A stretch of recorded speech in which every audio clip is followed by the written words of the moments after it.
that civilization, its physical manifestation. But did the civilization that evolved around Sindhu Saraswati, did it disappear like what happened in Nile and Tigris and other rivers?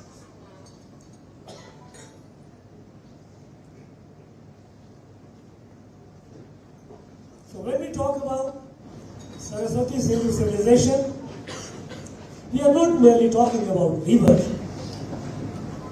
We are talking something more. Because what emerged along the banks of Saraswati and Sindhu in those days, they not only manifested in terms of material prosperity, that they had developed large township cities with geometric proportions, grid formations, community water services, and so many features that tell you that it was a highly evolved material civilization. But that is the case around other river civilization also, like as I told you about Egyptian civilization along Nile and civilization of Mesopotamia along Tigris. But what evolved along Sindhu and Saraswati river, that basin,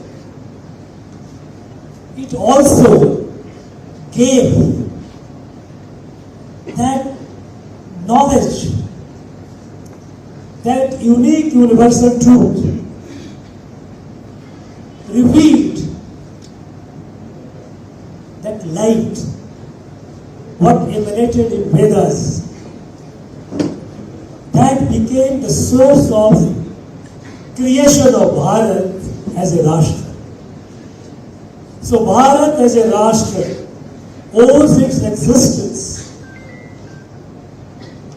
to the philosophy, the darshan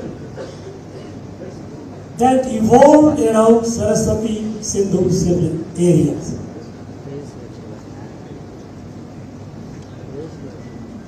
For a very long time, European scholars, they kept discounting the existence of Vedas, historical existence of Vedas. They say it was a work of fiction.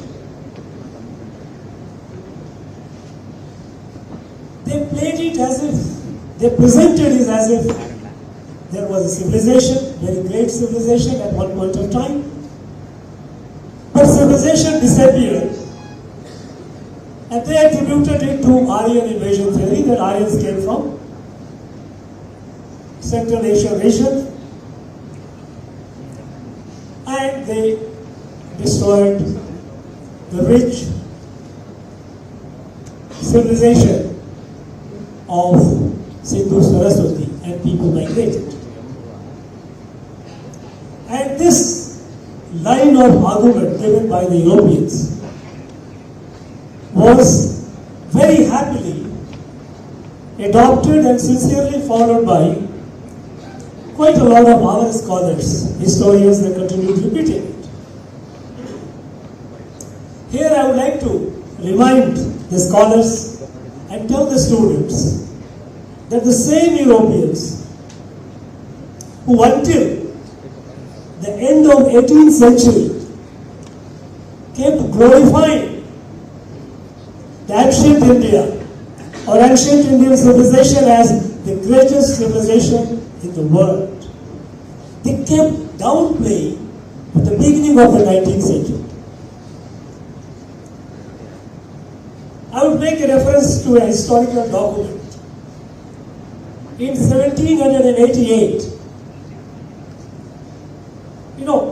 after the Battle of Plassey and the British taking over, East India Company taking over the control of Bengal, the colonization of Bharat began.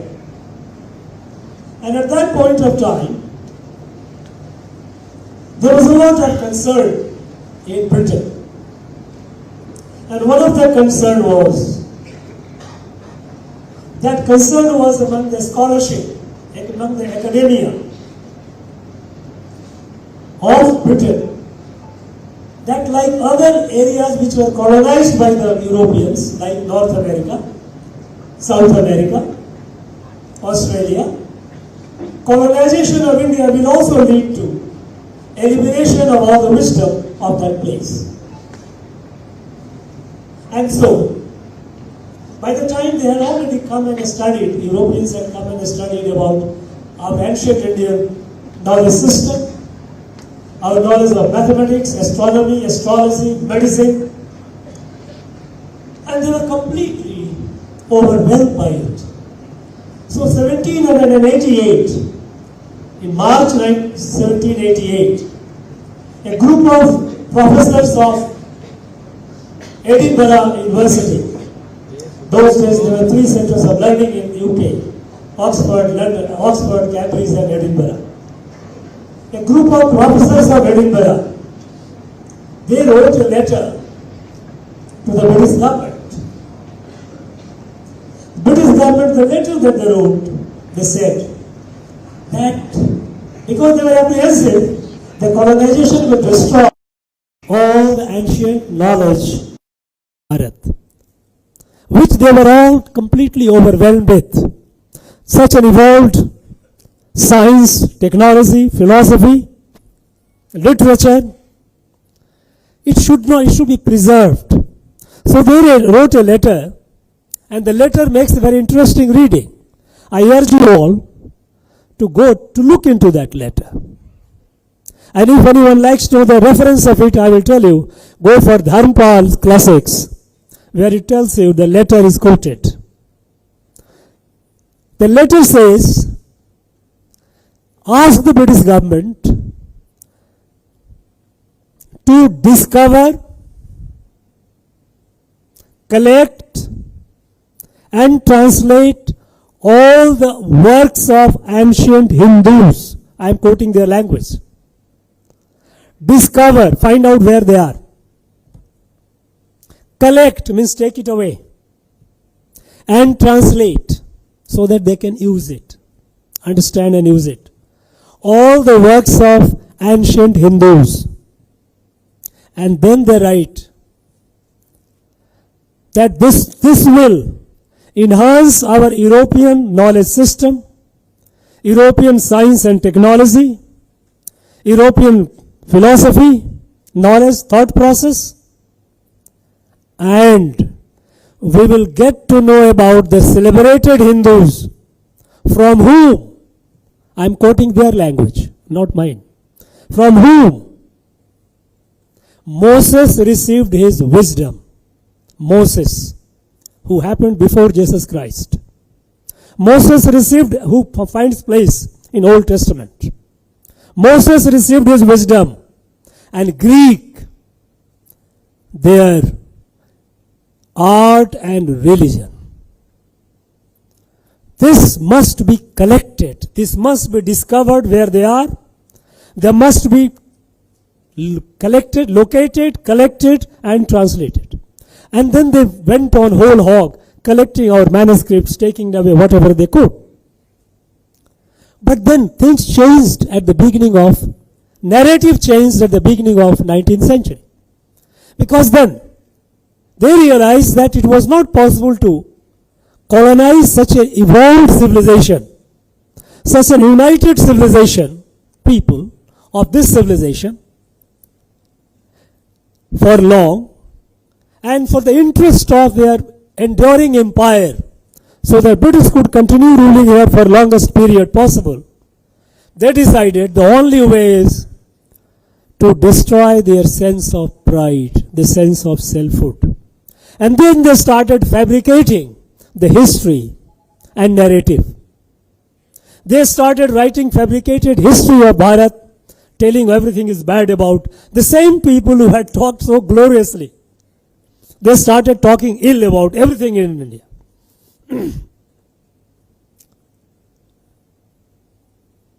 They introduced that in our curriculum, in colleges, schools. And that is how they tried to create a myth even about Saraswati Sindhu civilization. They said, Saraswati does not exist. Where is Saraswati? It is imaginary. It is a mythical. Mythical means mythology, fictional. And because our Vedas had mentioned so much about river Saraswati, in fact, Rig Veda in Nadi Shukta of Rig Veda describes about our rivers from Ganga to Sindhu, and in between it describes about Saraswati, which is the very mightiest of all. Rig Veda tells about Saraswati, while it says that while all the rivers give us life and health, Saraswati river is something unique. It also sharpens your knowledge, your wisdom, your mind. It is a giver of wisdom. A specific reference reaches in Rig Veda about river Saraswati. So most of the Vedic riches where they evolved around Saraswati banks, Saraswati basin. And since the Vedic literature and Vedic philosophy became the source of Bharat, evolution of Bharat, Saraswati itself is fictional, as they said, because it doesn't exist. And so the whole story of Bharat coming out of Veda and Vedic system is all fictional, all stories. They continued it, this narrative, and our scholars continued parroting it. And some people started trying to say that, okay, these were the types of towns planning, these were the pots and pans which were found there. Similar pots and pans are found here. Similar pots and found somewhere else. So they started interpreting, misinterpreting according to their convenience, to try and create divide.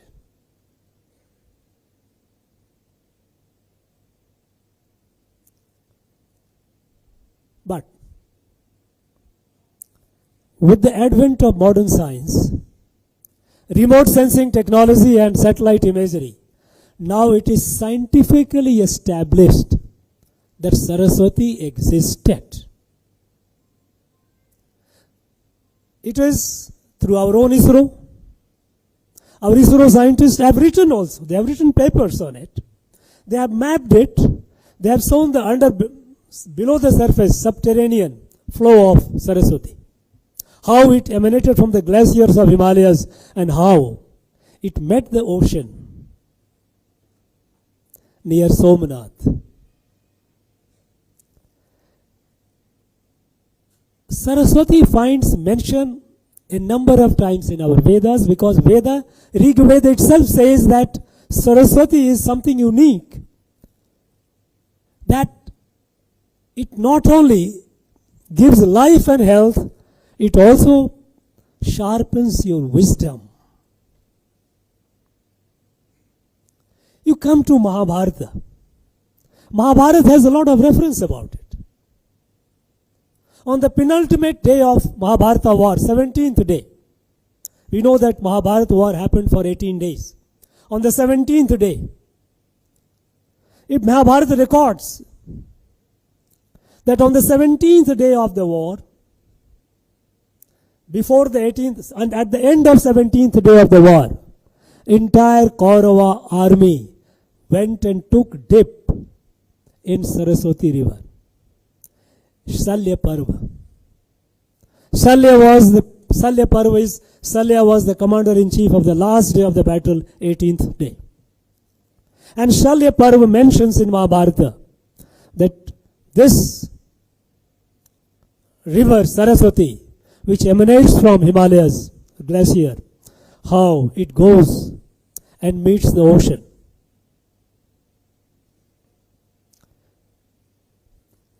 Mahabharata also mentions about how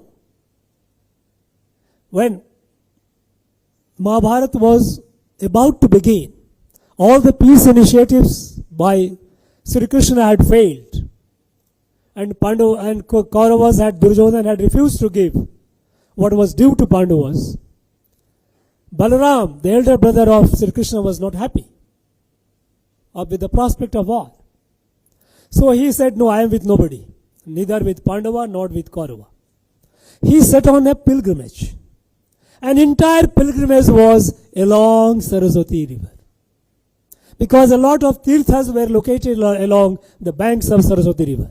He went along all this. Saraswati was a mighty flowing river until the time of Mahabharata. And now, the experts have established the date of Mahabharata war. Only recently we released a book by a great scholar, Dr. M.L. Raja, 2 volumes, which talks about Kali Yuga dated inscriptions. Kali Yuga dated means this is the, in fact, among all the eras in the world, the longest used era is Kali Yuga era. Over 5,000 years the Kali Yuga era has existed by reference in inscriptions. And with nearly 1,000 inscriptions, stone inscriptions found all over Bharat and even beyond in Southeast Asia, established that Kali Yuga, a period, how from different times, different kings, different patrons, they built institutions at what point of time.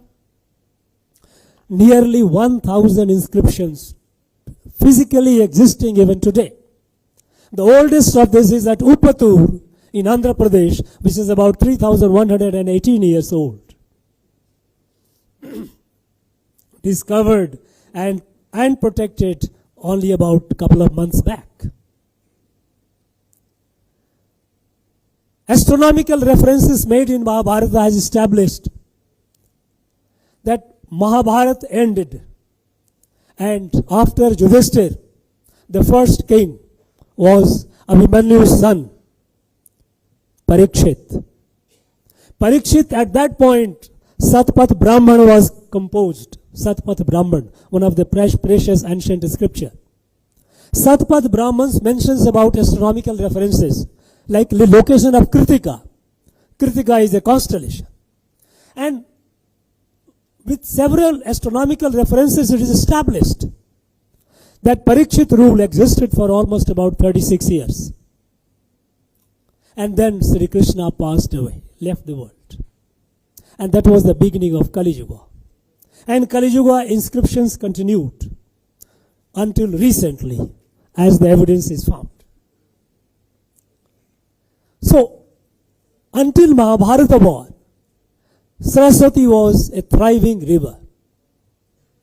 Kalidas has written in Kumar Sambhavam. Kalidas came later. Kumar Sambhavam Kalidas says, Saraswati, it flows, but it dries in the desert. Look at how it starts weakening. And so even Kalidas, Kumar Sambhav makes a reference of Saraswati. Now, shifting of river, dying of river, drying of river is a geological phenomenon. Nothing very unusual. There are cases elsewhere in the world. In our own country, Bharat, do we know that Kosi river that comes from mountain Himalaya, crosses through Bihar and Bengal and goes to Bay of Bengal. It meets Ganga and then goes Bay of Bengal.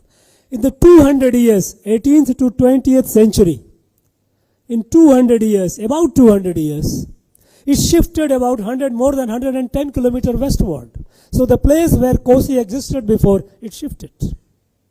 Gandak, in 100 years, it shifted almost about more than 100 kilometers westward. And as late as 2008, Kosi again, there's something happened, geological development, and Kosi turned the course, and it started again going eastward, from westward to eastward. to the areas where it had abandoned before. Tista River. Those of you who are familiar, who have gone to Sikkim, must have seen Tista, majestic river, comes from the glaciers of Himalayas and meets Bay of Bengal. This Tista, until 1787, just about 225 or 230 years, 35 years ago, it used to flow straight and meet Ganga. It was a tributary of river Ganga. But 1787 it turned the course, it moved eastward, and it became a tributary of Brahmaputra. So river changing course, river disappearing from the area where it existed, or river disappearing altogether is a geological phenomenon. We know that in our country, if you look at the seismic map, geologically sensitive areas, the safest is south where we are. This is on the geological map, it is the most safest area, most stable. And the most vulnerable is the area of Saraswati Sindhu civilization, which is the Himalayan belt. That area is the most, and it comes up to the Kutch. The whole area is highly unstable. So when Dwarika disappeared under the ocean, it's a geological development. Remember about nearly 2 decades back, there was a massive earthquake in Kutch. Entire was disappeared. It was rebuilt. Otherwise, that was an old, lost civilization. If it didn't have the capacity to rebuild it, it was lost.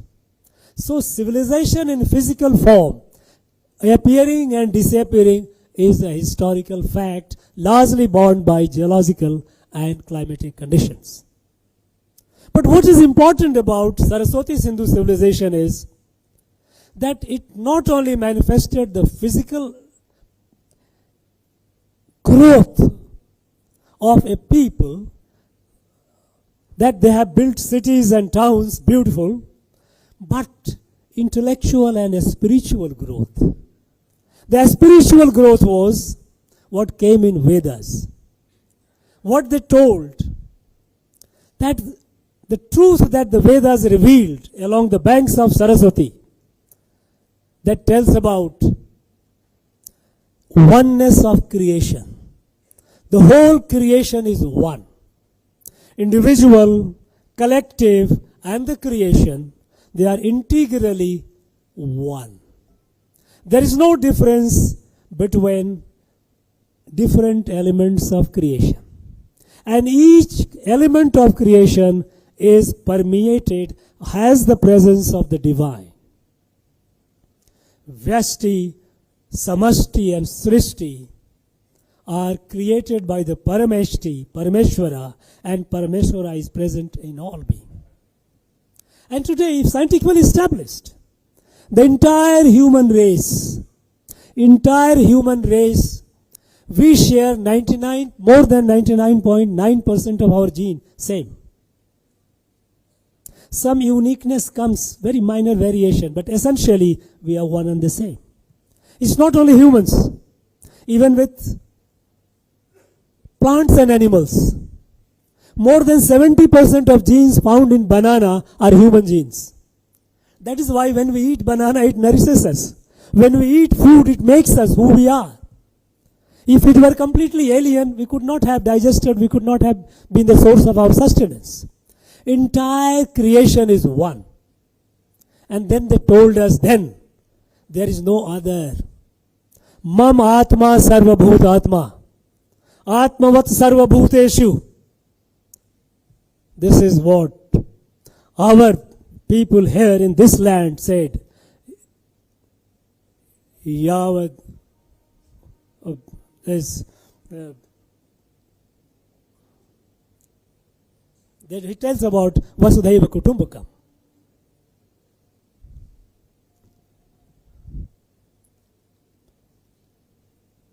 This is what subsequently, even in Tirukural, when great Tiruvalluvar says, Arvinal aguvadi undo.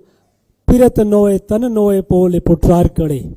Piratanoe tananoe pole. It's not that intellectually. You must feel it. You are. This is what Swami Vallalar said. Vadiya paire kand podelam vadine. Even a plant, when it suffers, I suffer. Because I'm linked. Iyavadure, iyavarum kelir. The whole world. Vasudhaiva kutumbaka. This is the thought process, the darshan that emerged on the banks of Saraswati. It permeated the whole Bharat. And our Vedas tells about how Bharat as a Rashtra emerged. Because we know that Bharat was not like other countries. Bharat was not created by any ruler, was not created by an army, was not created by a Bahubali. Bharat was created by a darshan, by a philosophy, and hard work of the rishis who believed in that philosophy. Rig Ved says about evolution of Rashtra Bharat. It says, Bhadram ikshanti rishya swavidah tapo diksham upnesheduragra tato rashtram balamojasajat.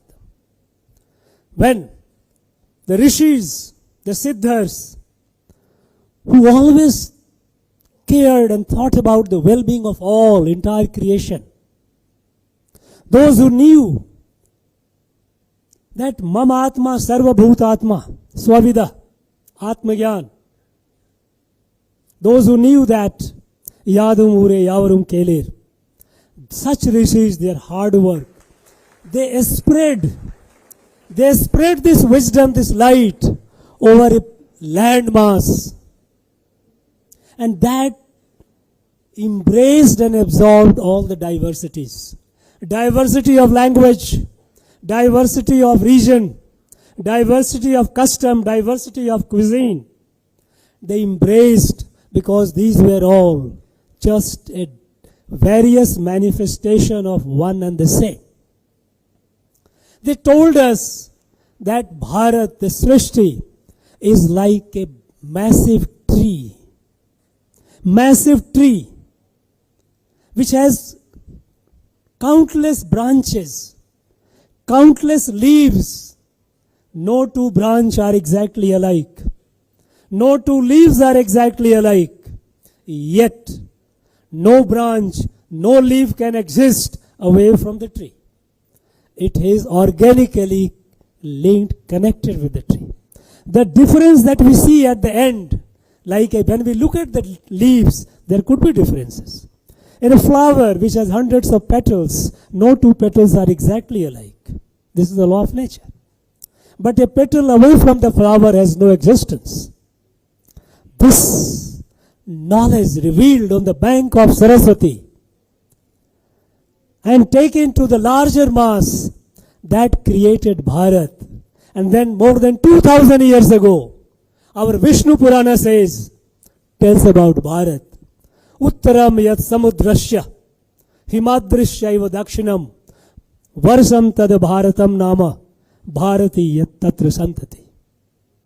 North of ocean and south of Himalayas is the land called Bharat, and its children are Bharati. That is why Subramanyam Bharati called himself Bharati, son of Ma Bharati. This unique darshan that we are all one. There is no concept of other. Even those who call us that we are not, we are different, or they abuse us, we don't say. Even those who call us dengue, malaria, we don't say that you are away. You are ours. We cannot distinguish. We are all one. This is our entire Vedic philosophy, what we call Sanatan Darshan, Sanatan philosophy, or Sanatan Dharma. This was the root of creation of Bharat. So Saraswati, what emerged at Saraswati? It created Bharat. And when it comes to the unity of our people, if you look at our ancient literatures, our own Sangam literatures, this unity of Bharat revolves around, which is woven around this philosophy that we are all one. The entire Srishti, entire creation is integral. It has stories. It has historical narratives like Ramayana and Mahabharata. Go to any part of Bharat, you will hear the story of Rama. They will tell you their own language, but they will tell the story of Rama. They tell the story of Mahabharata. Let us look at our own Sangam literature, which is the ancient available literature. Look at Purnanuru. Purnanuru says, talks about, it has several references of Ramayana. And it tells at one point that Sri Rama went on the sea beach of Rameswaram. In the morning when he used to recite Vedas, Veda mantras, the birds on the nearby banyan tree, they used to fall silent to listen to the Vedic recitation by Sri Rama. It is in Purnanuru. Purnanuru also makes a reference that during Mahabharata war, the great Chera king at the time, Udayan Cherlathan, great Chera king Udayan Cherlathan, he sent his army to fight for the Pandavas. And it describes how the Chera army bravely fought and defeated the Kauravas. It is in our Purnanuru. Silpadikaram. Silpadikaram has references of Ramayana and Mahabharata. Silpadikaram mentions that when Kovalan and Kanaki, the main characters, when they left Pumpuhar for Madurai, the people of Pumpuhar were sad. And then the writer says, Ilango article says, the people were sad like when Sri Ram and Sita had left Ajodhya. Silpadikaram further says that when Kovalan, when he had to go out for working, and he had suffering the pang of separation from his wife Kanaki, his love, he was in pain.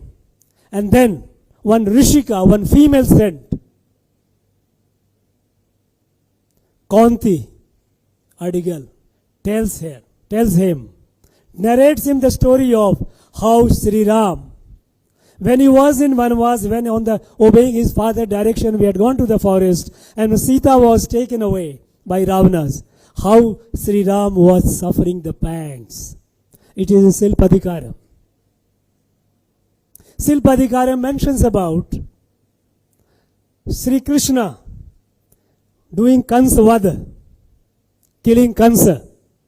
It mentions about how Sri Krishna went and tried to bring peace at Hastinapur, his peace mission to Hastinapur. It all describes. Manimekhalai describes about building of Setu by Vanaras for Sri Ram. Aknanuru describes that how, when the poet, the great poet, was honored by the king, the writer of Aknanuru, he was presented with jewelry.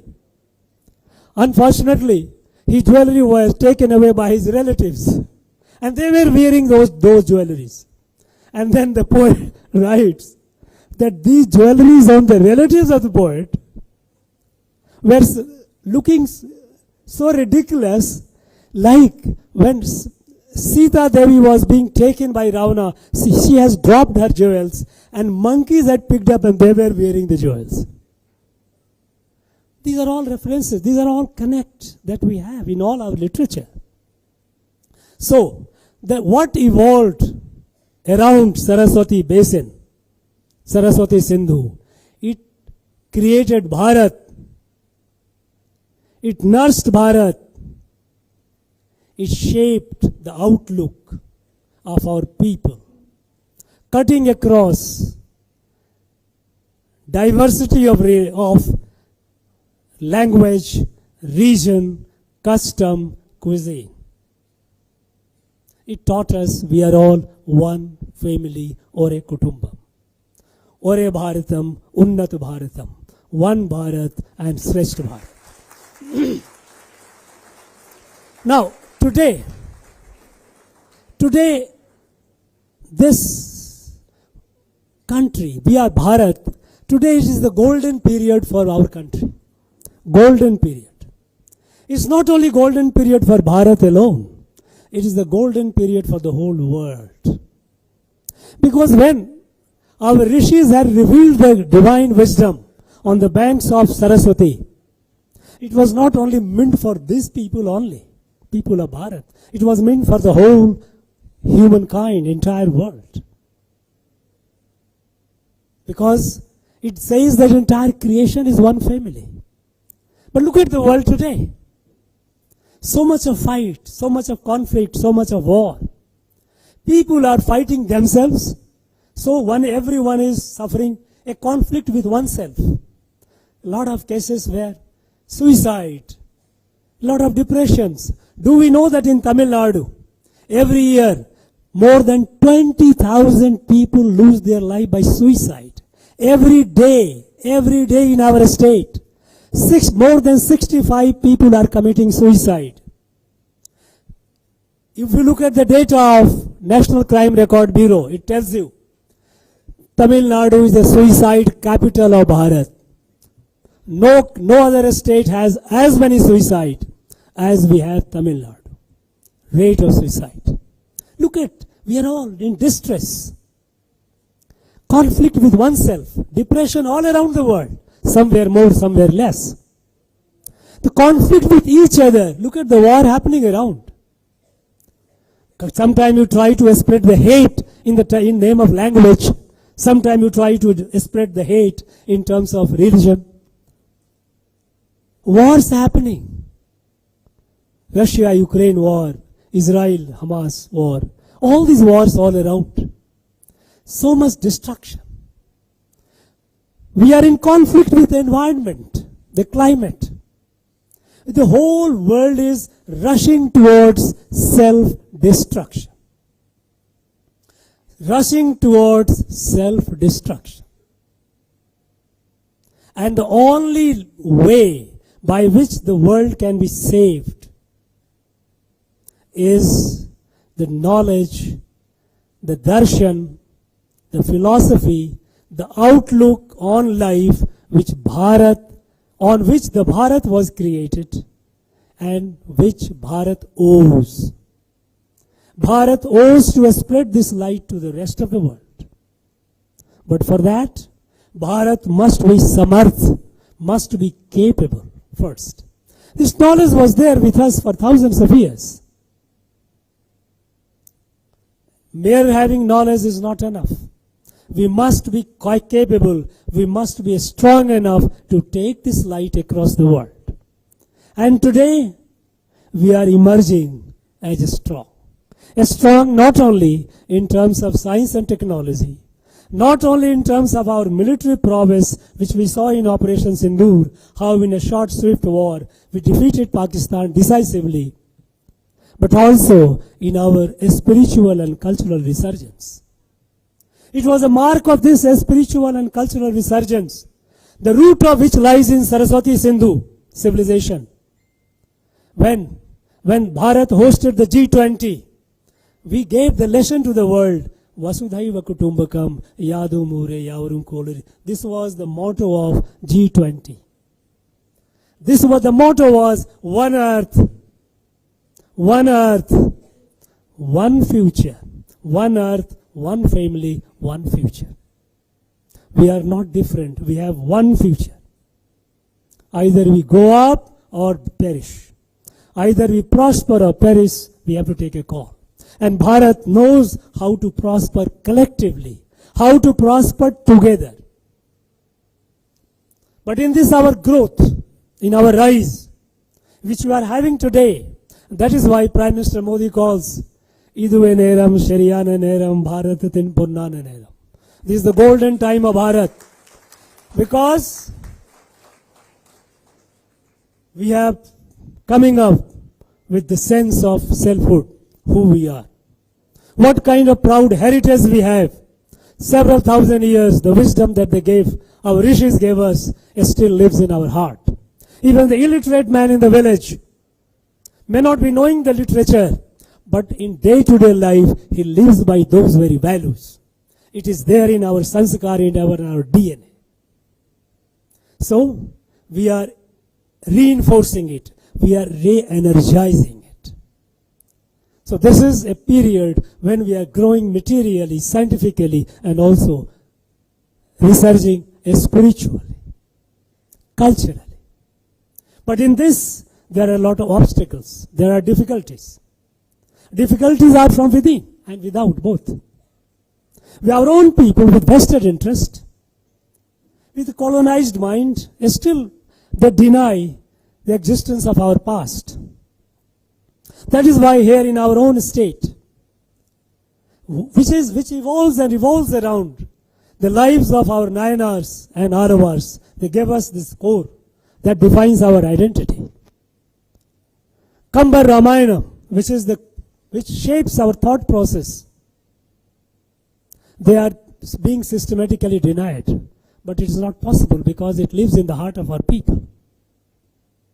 This resurgence has to be emphatic. All those who are denying it, all those who are saying that, trying to divide these people, Bharat, in terms of Aryan, Dravidian, and all the race or the language, they will be defeated. Because they stand on falsehood, total falsehood.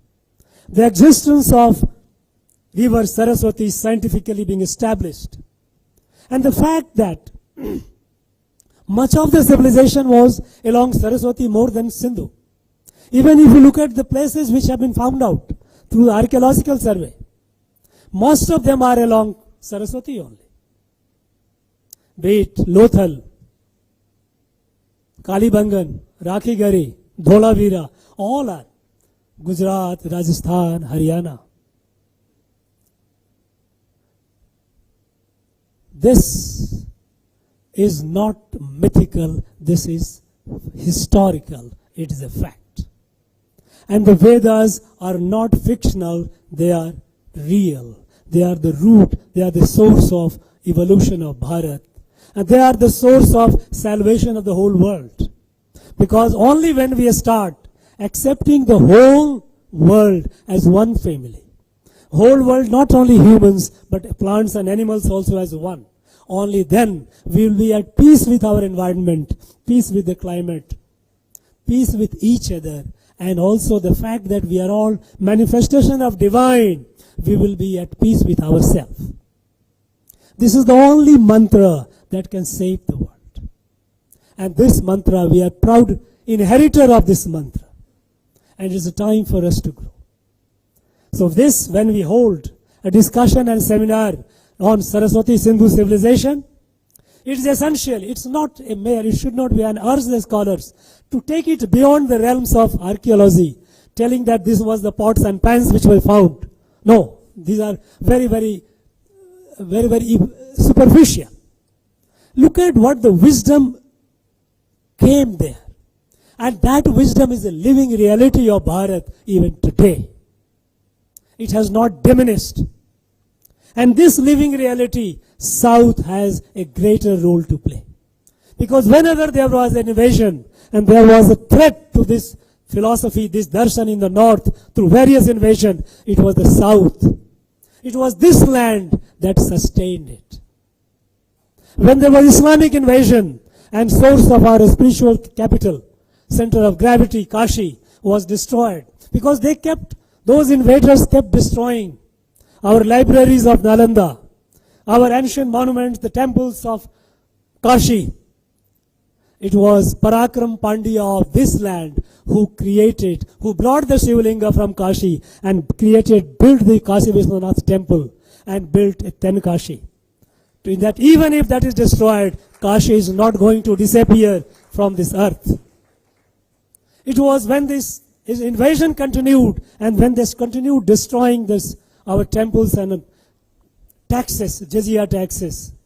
It was this bhakti literature that our Nayanars and mantra of bhakti which our Nayanars and Alavars had given, it has spread and collected the society, saved the society and saved Bharat. It went from here, from Tamil, it went to Telugu. A lot of scholars, poet saints like Amanacharya and all. It went to Uriya, Jayadev. It went to Bengal, Mahaprabhu Chaitanya. It went to Assam, Sri Shankar Dev.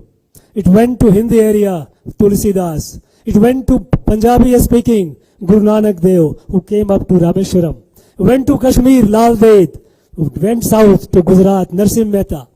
It came to Maharashtra, Sant Dhyaneshwar, all around. It was this land. When all those areas were under threat, the mantra given by our Nayanars and Arvars, that let the temple be destroyed by the invaders, no problem. We will bring that to our heart. And this bhakti mantra that this land gave, which is a manifestation of the same Saraswati civilization, Sindhu civilization, that spread and saved Bharat. So whenever there has been a crisis on Bharat, this land has been the savior. This land has been the custodian. So we owe it all the more that this land talks more and more about this Saraswati Sindhu civilization. Not merely in terms of its physical manifestation, but its living manifestation that it gave, and that created Bharat, and it lives in the heart of every Bharatiya. This is the beauty of this seminar, and I hope and I'm sure in the coming 2 days we will discuss more and more about it. I wish this 2 days seminar all the very best. I need and I will urge the students to pursue it, to go do deep dive, get the literature more and more, scientific literature more and more. See the reports of ISRO scientists, see the reports of NASA scientists about the evolution, how the Saraswati existed. For yourself, don't get carried away by a species of anyone. Go and find it out yourself. You must be a curious explorer of our past, of our heritage, and only then you will have a pride. I'm sure you will do that. I have no doubt about it.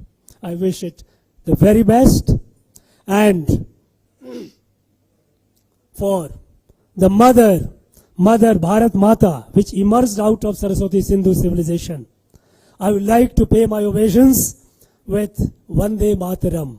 Vande, Vande, Vande. Thank you. Nandri.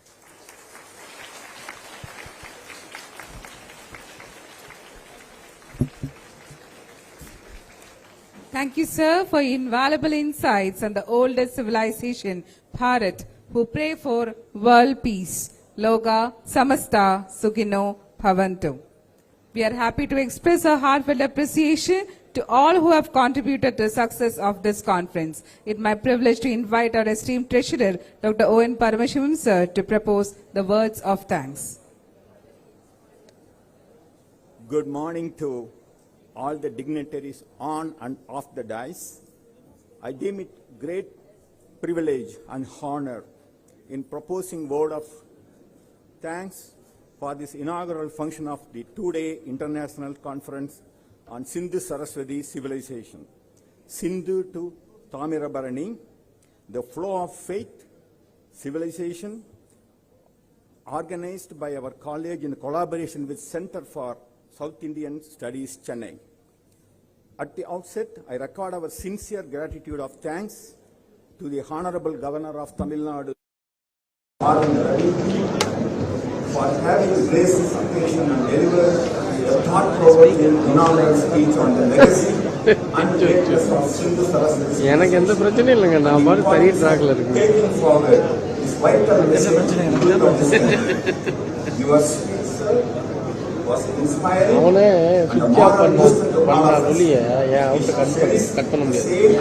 நான் எடுத்து monitor இருக்கு, எல்லாம் மானிட்டரும் cut ஆகிடும். I once again thank the Honorable Governor for showering his blessings for the successful conduct of this conference.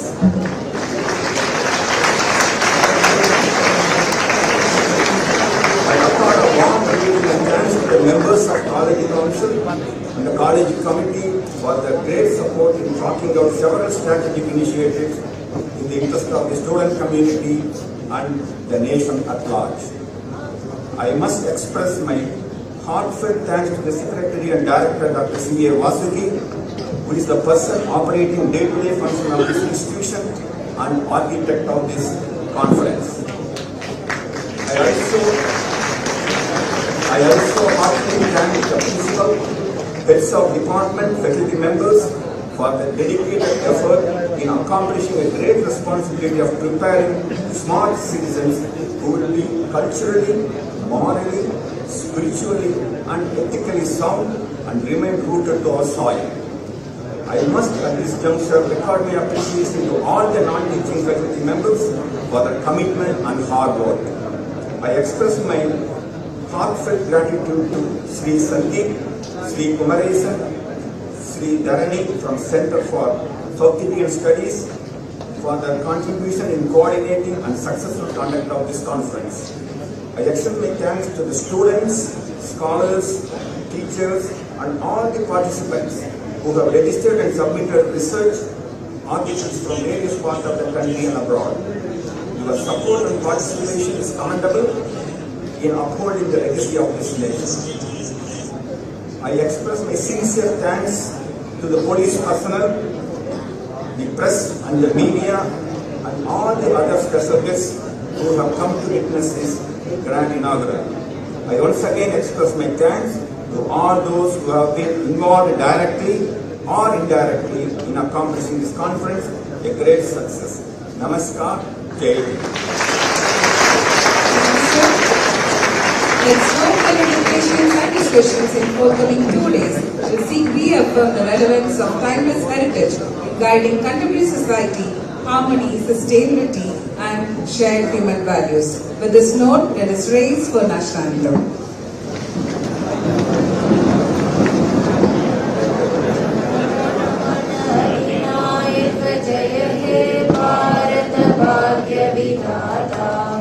Punjab Sindh Gujarat